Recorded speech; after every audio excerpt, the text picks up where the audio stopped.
Hello and welcome to the Poor Hammer Podcast, episode 64. I'm your host, Brad. This is my co-host, Eric. How's it going? We have a fun episode today. It's kind of an experimental one, the first in a series, a beta test.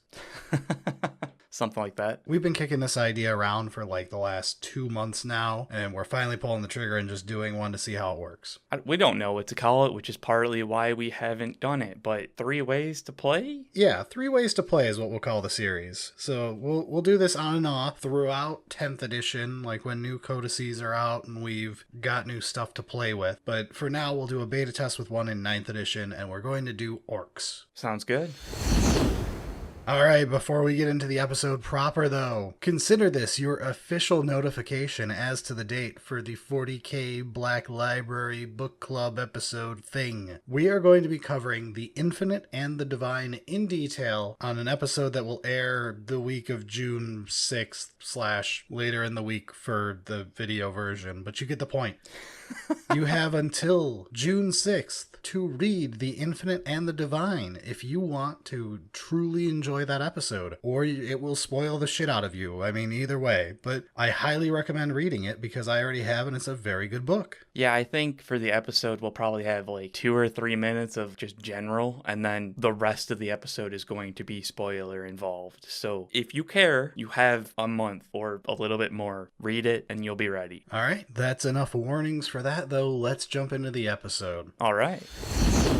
So, to start things off, what is 3 Ways to Play? It's a series that seems pretty self-explanatory considering what we named it, but we are going to look at a specific faction and look at 3 different lists you could build and play within that faction that are all very different. These lists are not going to be heavily competitive focused. They're obviously still going to have some, hey, let's try and win in some way, but the main focus is how it plays, being different and showing the diversity that the codex can bring. Yeah, don't look at these as blueprints for your next amazing list. This is ideas for how you can play the faction in unique ways. For our more entrenched audience, this is going to be something entertaining. For people who are newer and debating getting into a certain faction, this could be a good way to see a variety of ways you could be playing it. It might push you over the edge to try. This will be a lot shorter than like when we did the Necron parking lot episode and I talked about a single list for a whole hour. We're going to do a nice briefer look at some lists where we're not like super going into detail about options. Yeah, this one's definitely not an in-depth guide to a list. This is talking about the type of list. Yes. More than this is every option in the list kind of thing. And we're going to start off with Orks. Why? Because they're really fun, they're externally easy to understand their play styles, and it seemed like a good test. Also, we just wanted to talk about Orks this week, so welcome to our whims. That is kind of how it goes. And part of it is, like, when we were doing the last episode, I kept thinking about lists that I thought would be fun, and it's just kind of been like, okay, Orks is the lists that I've been cooking up, and I want to talk about some of them, even though they're not good. As a final warning, we're not going to do this as with Orks. There's the classic example of the 3 like wings of the 9th edition codex. Right. Where you've got the boys part, the squigs part, and like the junkyard toys part. We're not going to make this a very generic, here are the 3 very clear ways you can play this. These are specific lists with ultra specific use cases sometimes. And generally, we're going to try and base this around 2,000 point lists. In the future, maybe that changes depending on what becomes more popular in 10th edition or 11th or whatever. But as of right now, the idea is for these lists to be 2,000 points. All right, but without any further ado, let's stop rambling and get into our 3 lists. Sounds good. All right, Brad, let's start with one that I think you enjoy, this style of the Orks. Yeah, this is like the part of the Ork army that I jive with, which is all the squig-based stuff, the Bee-Snaga part of the army, snake bites as a culture in general. Yeah. The old ways. Oh. So for all of these army lists we're going to talk about today, they'll be available in text form in the show notes if you need them, and we're doing them all as Arks of Omen. Hopefully this gets easier in 10th edition because trying to explain the legality of a list can be somewhat annoying. Yeah, it can be. These are all legal 2,000 point lists for today. As of recording. So to start things off, I'm Snakebites. We are starting off with the big bad Mozrog Scragbad. He's going to be the Warlord. No, it's not the most meta pick. I should just make a Beast Boss a Warlord, but screw you. We're doing this for fun. Yeah, Beast Boss on Squigosaur is kind of like the way to go. It's so good.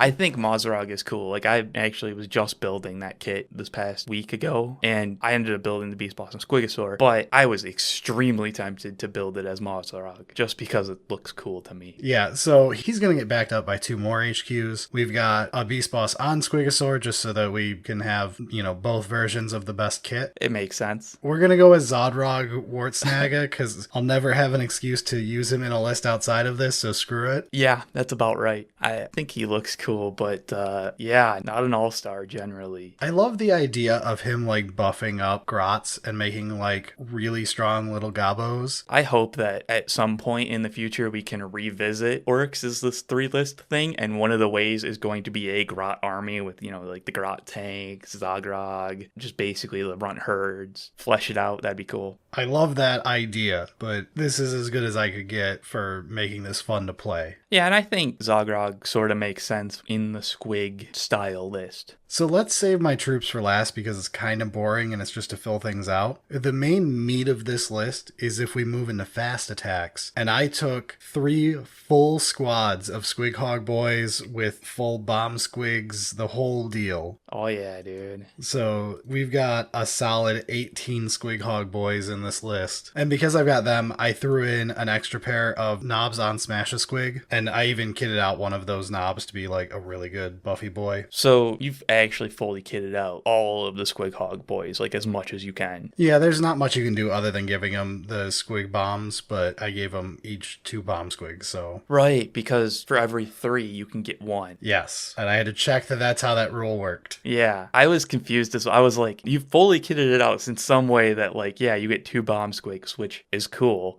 but for every 3, you get 1. Makes sense. Yeah, so you've got a huge amount of Squighog boys that you can put on the board, but to go with them, I just wanted to keep the Beast Snagga theme the whole way through. So we did a pair of kill rigs, and then a hunter rig because I didn't want to do 3 kill rigs. I thought that was a little too much. I mean... I put a little variance in there, just a little bit. I mean, kill rigs are just awesome, though. 3 kill rigs is probably better, but screw it. To be fair, the point reduction that you get from the hunter rig lets you take a unit of grots or something like that, basically. Yeah, really what it's doing is letting me upsize one of my troops to put into it, which to get into my troops, I've got 2 units of 10 Beast Snagga boys, a unit of 15, and then a unit of 15 Gretchen, just because that's how many points I had left in the list. I made them horrible gits because I checked and you can do Zogrog's buff in addition to it with how he's written. So there you go. I made 15 Gretchen that are only slightly embarrassing. I mean, they're gonna do their job of sit in the back, but yeah, they'll probably just sit in the back on a point all game, but there's potential maybe that they do something other than that.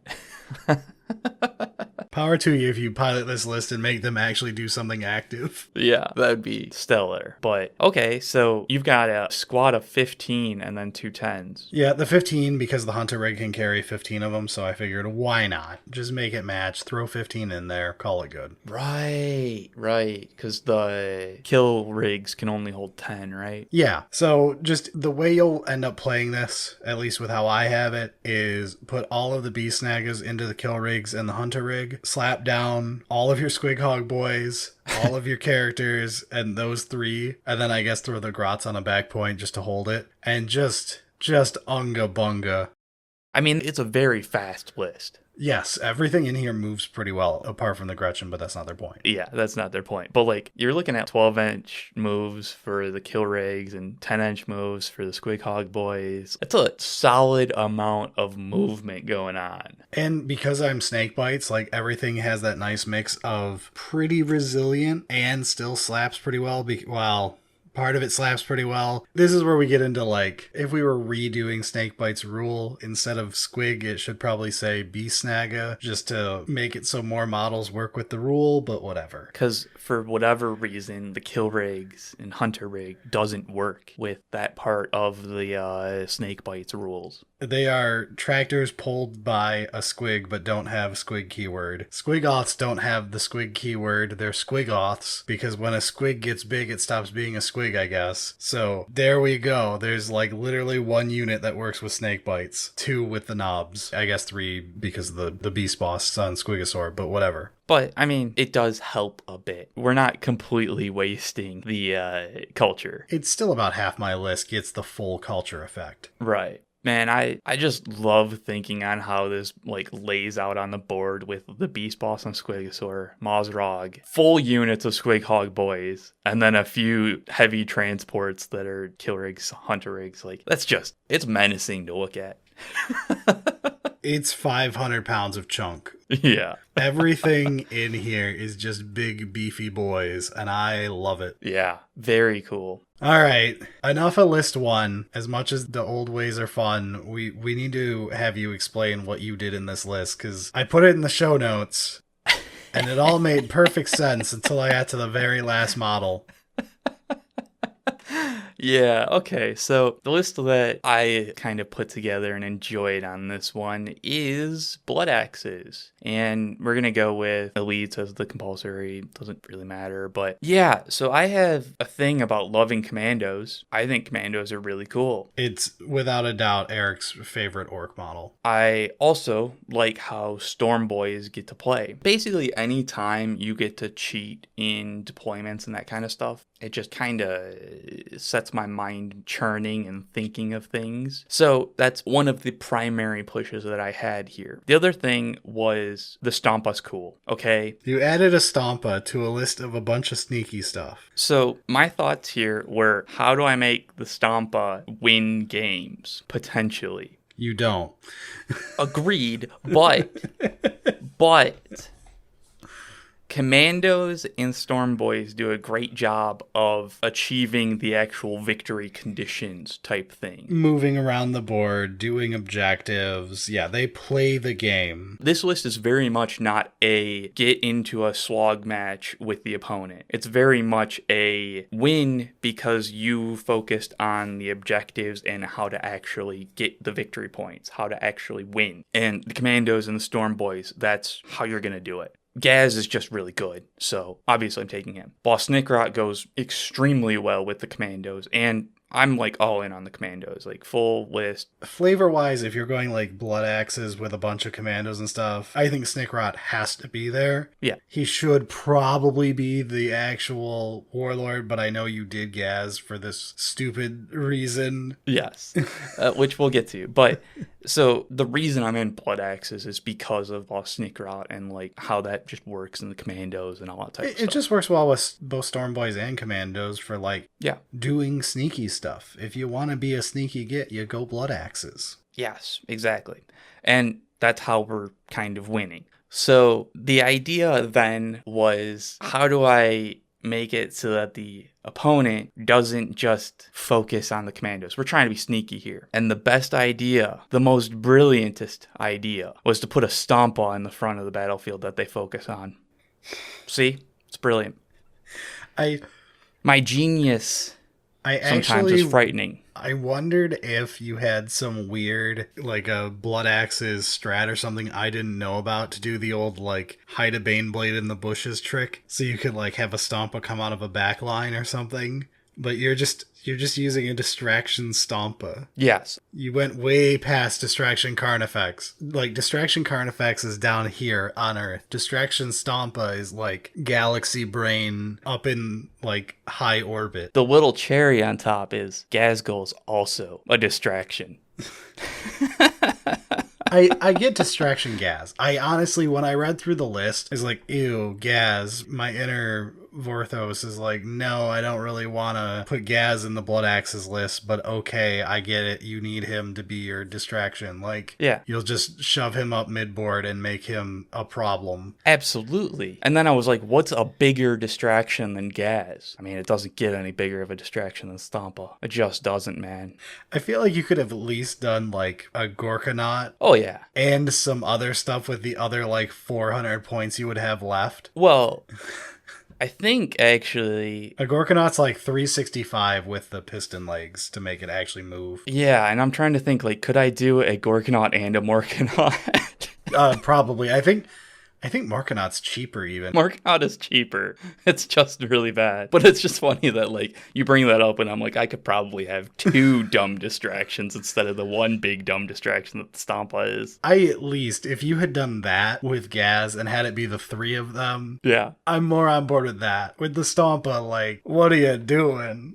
I just want to try and win a game with a Stompa, Brad. That's fair. So you just play the points game around it and just have it hopefully explode at some point. Exactly. And I just, like, I know in the heart of hearts that, like, if I actually try and make a list that's normal with a Stompa just in it, it's just not going to work. Like, it's just not. So I have to make this weird slant of, like, okay, the Stompa exists and it's gonna do something. And then I'm gonna win with Commandos and Storm Boys. I gotta say, I appreciate that you, like, didn't min load out your commandos. You gave them all interesting, not all of them, but you gave interesting options to each unit. Yeah, and I actually like doing this. Generally, I would only have in just a normal list one group that's, 10 of them, and having a few of them have upgraded Shudas to, a Burna or a rocket launcher. But, I mean, if I'm all in on it, I'm all in on it, and I'm going hard. I did decide to have one of the units of 10 with some more melee stuff. The Breacher Ram. Yeah. I love that model, man. I love that model as well. Yeah. And that's honestly probably why I did it. I was just like, you know what? I want to have it. So yeah, like I said, this is what I was thinking of when we were doing last episode and we were like, hey, how do you do weird stuff? And I was like, yeah, I want to figure out a way to make a Stompa win, but I don't know how to do it. So Commandos save me. And I did manage to get some flash kits in the list as well, so we can toss those into the Stompa. They make sense. I can kind of get doing some flash kits because I have some flash kits in my third list. Oh, okay. Well, let's move on to the third list. So we all know orcs are great in melee, but orcs worship Dakka. Oh yeah, dude. You can never have enough Dakka. No, you always have more Dakka. So, no one ever makes shooting orc lists because they're really bad. They can be fun, though. Like, if you like rolling dice. Yeah, and however, if you were to make one of these, this is how I would do it. This is the core list of options in a 2,000 point list. You would probably subtract a few and add a few. You work from here to the exact list. Right. But to start us off, we're going bad moons, because if we're going to do shooting, we're going to do bad moons and go the whole way with this, like flash kits, you name it. Well, and we're also like on the Dakka, so like, yeah. Yeah. There's some argument for maybe doing death skulls for this, but I wanted to go bad moons and go the biggest, shiniest guns. So to start things off, we've got a war boss on Warbike for our warlord. You may be thinking, that's a terrible warlord to take in this list. And you would be right, except it's one of the only speed boss warlords you can get. But it came down to playing this or the Deathkiller Wartrike, and the bike will thematically make more sense in a moment. Okay. So we want a lot of Dakka. I mean, that was the promise. I did not want to sit here and take all the fun out of the list and like just sit there and figure out how much Dakka per point each unit provides and just min-max that way. So we're showing off a bit. We're taking a couple different unit types to like just have some fun with it. For our troop slot, we've got just boys with Shudas, 30 of them. The heavy weapons one has a big Shuda. The knob on each unit has a combi rocket because it's funny.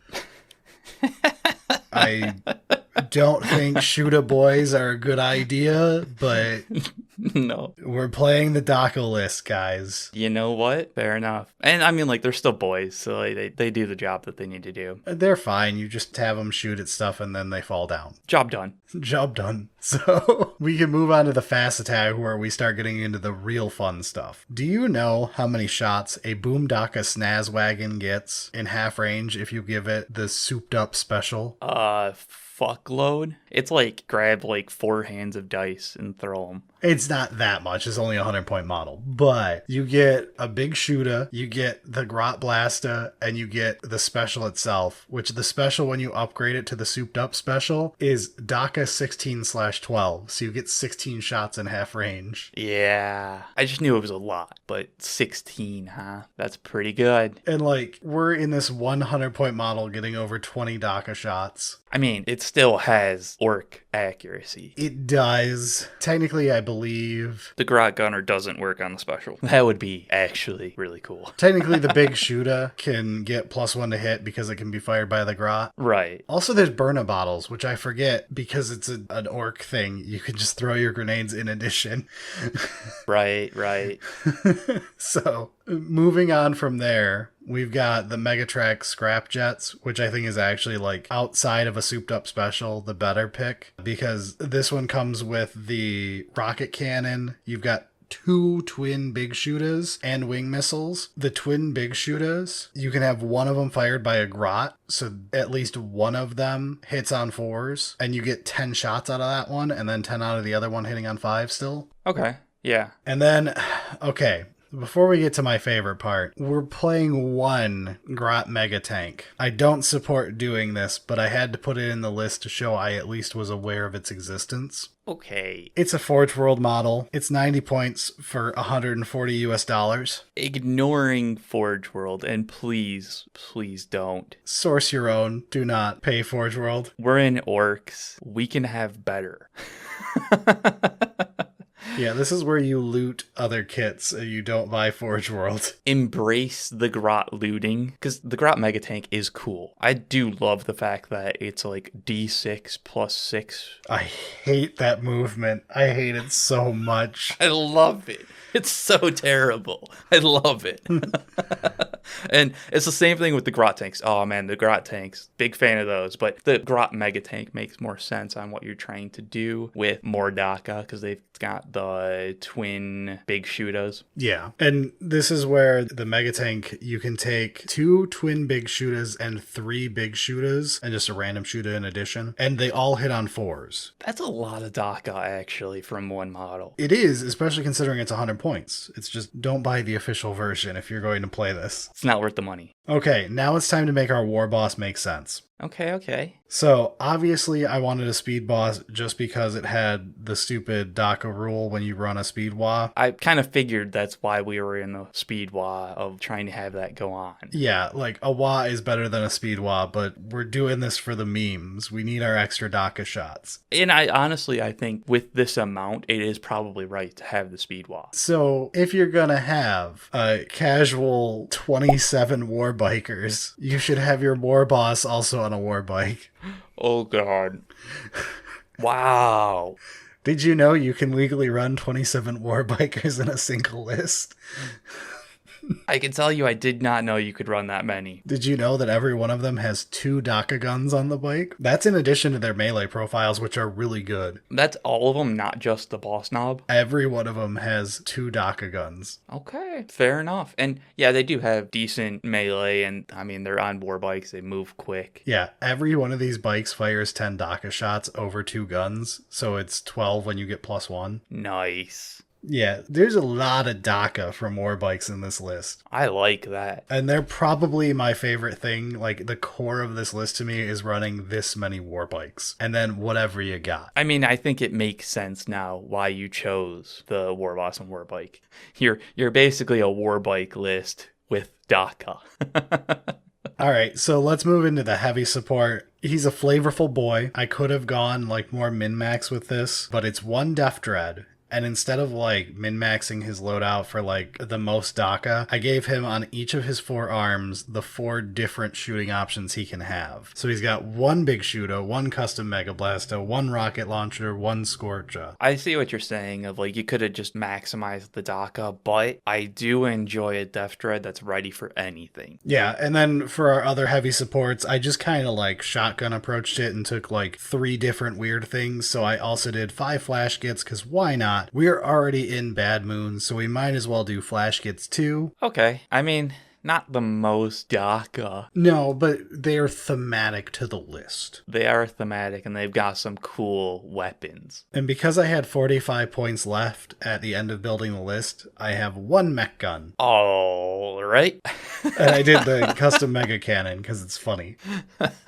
I didn't go full bubble chukka, but I did the custom mega cannon. You know what? You had a few points left over. I support this idea. Everyone loves a mech gun. They're fun as hell. They are. All right, so the final thing is, of course, in a list full of Dakka, I had to include a pair of Dakka jets. Yeah.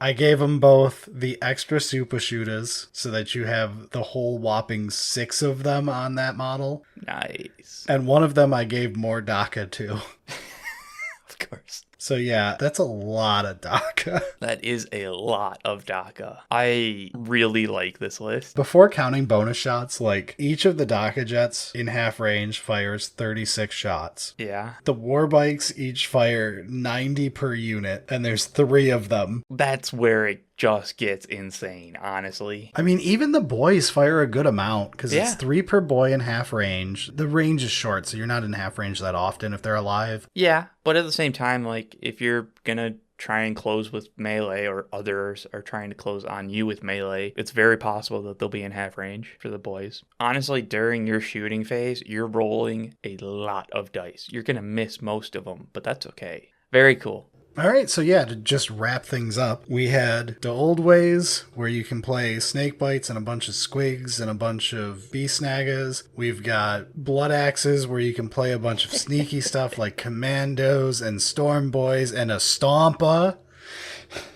Those sneaky stompas, they'll get you every time. That sneaky 50-foot tall behemoth. Yeah, it rises up out of the water. Sorry, spoilers. And yeah, rounding it out with the most Dakka. Very different lists. Like we said at the beginning, there's more ways to play Orks. We didn't even talk about doing a buggy heavy list or playing the classic 120 boys. There's a lot of ways to play Orks. There are a lot of ways to play Orks, and I think that's why we did Orks as the first of this series, and I quite enjoy it. Yeah, so if you've got any feedback for future iterations of this, don't be shy. Send them our way because we plan on having this be a regular thing in the coming months. Also, don't forget, you've got 4 weeks-ish to read Infinite and Divine. True. All right, but that's enough of us this week. Let's get out of here. Sounds good.